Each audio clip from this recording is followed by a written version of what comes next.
আজকে এখানে নিয়েছি আইড় মাছ। দেখুন মাছটা একদম হলুদ হয়ে গিয়েছে, মনে হয় হলুদ মেখে রেখেছি। আমি এটা কাঁচা রান্না করব। মাছটা ভালো করে ধুয়ে এটার মধ্যে মশলা দিয়েছি। মশলা আর মাছ একসাথে ভালো করে কষিয়ে নিব। পরিমাণ মতো হলুদ, ধনিয়ার গুঁড়া, জিরার গুঁড়া, লাল মরিচের গুঁড়া, আর হচ্ছে আপনার পরিমাণ মতো লবণ, সামান্য একটু আদা বাটা, রসুন বাটা। যেহেতু মাছটা অনেক বড়, এই মাছে হয়তো বা একটু অন্যরকম একটু ঘ্রাণ থাকতে পারে, সেজন্য অল্প করে একটু আদা রসুন দিয়েছি। আর রান্না করব ব্রুকলি। আপনারাও কি ব্রুকলি খেতে পছন্দ করেন কি না কমেন্ট করে জানাবেন। এখন তো বাংলাদেশেও কিন্তু শীতকাল আসতেছে, ব্রুকলিগুলো পাওয়া যাবে, বেশি করে খাবেন যারা পাবেন। এটা কিন্তু খুবই স্বাস্থ্যসম্মত এবং হেলদি একটা সবজি, বাচ্চাদেরকেও খাওয়াবেন, প্রচুর আয়রন এটাতে।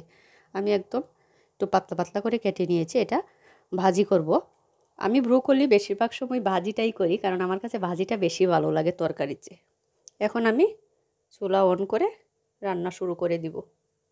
মশলা মাছ ভালো করে কষাবো, যেহেতু মাছটা কাঁচা, ভালো করে কিন্তু কষাতে হবে। আইড় মাছ অনেক মজার একটা মাছ। অনেকেই বলে আইড় মাছ নাকি খেতে ভালো লাগে না, কিন্তু আমার কাছে অনেক ভালো লাগে। যদি আপনি রান্নাটা ঠিক মতো করেন, খেতে কিন্তু অসাধারণ লাগে। আমি মাছটা ভালো করে কষানোর জন্য অল্প করে একটু পানি দিয়ে দিব। এটা কোনো সবজি দিয়ে রান্না করব না, আর সবজি নাই আমার ঘরে। সব সবজি কিন্তু আইড় মাছের মধ্যে দেওয়াও যায় না। আপনার একদম হালকা সবজিগুলো দিতে হয়, যেমন বেগুন, টমেটো, এগুলো। আমি টমেটো দিয়ে এটা ভুনা করব। এখন আপনারা চলুন আমার সাথে, দেখি আমার গার্ডেনে কাঁচা টমেটো এখনও আছে কি না। এই যে টমেটো,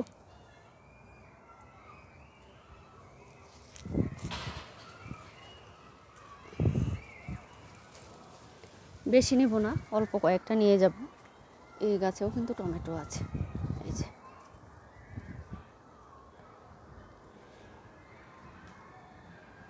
দেখুন কি সুন্দর, নিজের গাছের শাকসবজি তুলতেও কিন্তু অনেক ভালো লাগে। আমি মাছটা ভালো করে কষিয়ে গাছ থেকে তুলে আনা টমেটো আর সাথে একটা পাকা টমেটো, এগুলোও দিয়েছি। এটাও এখন একটু ভালো করে কষিয়ে নিব। এইভাবে তরকারিটা একবার রান্না করে খেয়ে দেখবেন, অনেক ভালো লাগে। কাঁচা টমেটো কিন্তু একটু টক টক হয়, আর পাকা টমেটোটা হবে একটু মিষ্টি মিষ্টি। অসাধারণ মজার একটা তরকারি। এখন দিয়ে দিব ঝোল। এটা কিন্তু একটু ঝুলঝুলি রান্না করব আমি।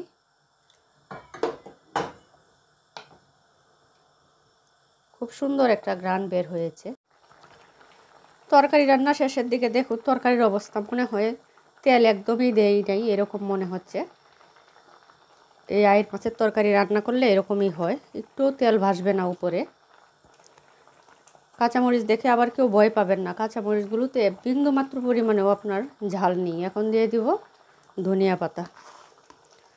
যে পুরুষ মানুষ বাজার করতে জানে না, ওদেরকে নিয়ে কিন্তু একটু বিপদ। যে কোনো বাজারে পাঠাবেন, যেটা বলে দিবেন সেটাই নিয়ে আসবে, কিন্তু দেখবে না জিনিসটা কি ভালো না খারাপ। কারণ আমার হাজব্যান্ড এই কাঁচামরিচগুলো আনছে, একদম ঝাল নেই, দেখেই বোঝা যায় যে এগুলোতে ঝাল হবে না।